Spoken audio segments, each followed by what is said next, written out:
Joining me now from Mali's capital is Samake. He is the president of the Civic Patriotic Action Party and the candidate for presidential elections scheduled for next month. Mr. Samake, it's a pleasure to talk to you. I've got a lot of questions. I'm going to ask for a little more time as we sort of delve into some of the issues surrounding your country. What is the current situation in Mali right now? Who is in control? Well, in Mali right now, the control is in the hand of the military people who initiated the coup. They came on the national television a moment ago to announce that the leader is safe, that there has not been any attack on his person, that no one else has been hurt. So they still control the situation, and that's how the situation is right now. But the political leaders are organizing themselves so that we can offer a way out of this situation where the democracy of Mali is under attack. Okay, so help me frame this out a little bit. Now, how large is the Malian regular army? It is your country. You're running for president. So I'm assuming you know the answer to some of these questions. How large is the regular army? The army of Mali? Yes.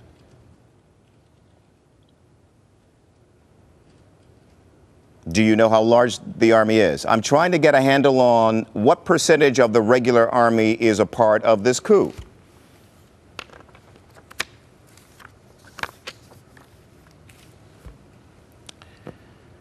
Mr. Samake, can you hear me? Mr. Samake? All right, I don't think he can hear us any longer. We lost him on Skype, so there we are. Maybe we'll make a connection, but until then, we'll move on. Okay, let's take you back to Mali now, and the capital of Mali. I believe we have the Skype connection again with Samake. He is the president of the Civic political party. He's also a presidential candidate. Mr. Samake, let me just test the line here. Can you hear me okay? Yes, I can. Okay. I'm trying to ascertain the size of the coup force right now. And I was asking you, how large is the Malian regular army and how many soldiers are a part of this coup? I am not able to tell you. I don't know the exact number of the people involved in the coup. As of the last appearance on TV, they shared that all of the different corps, all of the different type of military, the naval and also the troops are all part of this coup now, that people have rallied with them, but they have not said yet the number of people that could be involved. The Mali army is about 20,000 men large, so we're not able to tell you exactly how many were involved in the coup. Mr. Samake, do you support the coup leaders? Not at all. I clearly condemned the coup. I am a strong advocate of democracy in Mali, and I do believe that Mali had the chance to become the beacon of democracy in West Africa, where we could have become a model of success. And 40 days before the elections, to overthrow a democratically elected government is nothing the PRCP or myself would support. I have reached out to the army who have initiated the coup and asking them to immediately transfer power to a unified government where civilian and political leaders will be able to run the country. They themselves have been of the position that they don't mean to keep the power, that they hope to transfer it as soon as possible to civilian. And that is what I have been calling for. And the political leaders in Mali are organizing themselves little by little so that we can offer the military leaders an alternative to what they have done. Okay. Now, having said that, yes, I am not in favor of a return to the previous leadership because it will create more chaos in the country. We want to move forward. We want to make sure that power is returned to civilian and given time to organize elections so that Mali can move forward. Well, that's the part I don't quite understand. Why would you not be in favor of the democratically elected president finishing his term? As you mentioned, you're just a month or so away from elections. You're standing in those elections. I don't understand the timing of this, and one could probably read into that response some kind of support for this operation from you.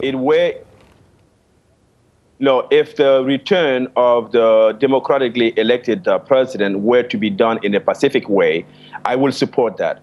But if it implies bloodshed, pro former regime fighting this militant to bring the country to a halt, I will certainly not be in favor of that. If there's any way we can pressure current regime to step down and return the power in a pacific way, I will be in favor of that. Okay, but I would not encourage, I would not support gunfire between the two parties. I'm still trying to understand the dimensions of this coup. You mentioned that the army is about 20,000 strong. You don't have a real idea of how many people are participating in the coup. But it is clear that there has not been a counter effort to return to the democratically elected government in Mali. Can you explain why that's the case? Well, I am not sure how many people are participating in the coup. It seems that the one party is in control of the situation right now, and that there have been threats at times that the pro-ATT group might be counter-attacking and taking the radio station back, but nothing like that has yet happened. But I think that the political leadership, including myself, we are working toward a solution where power should be returned to civilian without gunfire, that this should be done in a transparent manner, a pacific manner. Now, the military people who have initiated this coup, they themselves would like to find a way to return the power to civilians. And they have been asking for some way out. They have been asking, for example, as a reason of making this coup, for military supplies and more training and ammunition to fight a rebellion in the north. We believe that it has been time that Malians are looking forward to such a thing. But again, I do not support the coup d'etat to the democratically elected officials. But we are in a very complicated situation right now in Mali that requires all of the people of Mali coming together to find a solution. Well, Mr. Samake, you have a power vacuum, a classic power vacuum right now. And in that vacuum, you have the Tuareg rebels in the north pushing south. What's your view of the rebellion and what's taking place to the north of your country while this power vacuum is in place? Well, while the power vacuum is in place, I believe that the military has put in place a command center that has been responding to the need in the north, even though we do know that there is that we come together to not only have a talk with the rebellion, but to better understand and see how we can fight any a rebellion in the northern part of the country. Now, we are facing a double measure, which is Al-Qaeda combined with Tuaregs rebelling against the country. And much of these Tuaregs are coming from the Gaddafi regime fallout. And it has certainly been an issue where Malians are coming together in a sense of patriotism to support the army so that we can find a solution. So, Mr. Samake, do you want negotiations with the Tuaregs, or do you want to end their rebellion through military means? A combination. We certainly, these are our brothers and sisters that we hope to come together and sit down and have a much durable solution to the problem so that it won't be resurgent. Again, a military solution alone would not be enough. They have legitimate concern that any government might have to deal with and make sure that we have a long-term solution.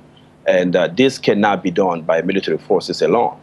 We hope to make sure that the population in the north feels comfortable. The premises is that the government has not been attentive to their needs, which I believe actually is an accusation of the incapacities of previous governments to provide economic development needs in this area. But the irony is that neither the north nor the south has really been satisfied in terms of economic development needs. But we certainly need to talk and make sure that there are concessions made and making sure that the economic incentives are being made so that both the North and the South now can get involved in trade and building infrastructures, but also securing our borders that are very porous right now. And we need to be able to install military bases all over the northern part of Mali, such that people cannot cross the country in terms of Yes. armed trafficking, drug trafficking, and other dangerous activities that are not good for Mali or the international community. Mr. Samake, one last question. Have you spoken to President Toure, and are you concerned that should you win in the election next month, what has happened to him could happen to you if you don't play along with the military, frankly? I am not sure if you were asking if I spoke with President Toure. Yes. If that were your question, I have not yet had the opportunity to speak with President Toure. I will be very pleased to do so, first of all, to check on his well-being, but also to see if there is any way that power can be brokered between the loyalists and also this rebellion, so that together we can come into solving problems, meeting the needs of the Malian people instead of creating this division that is not helping the situation. All right. Niankoro Samake is the president of the Party of Civic Patriotic Action, and he's a candidate for presidential elections next month in Mali. So thanks for your time.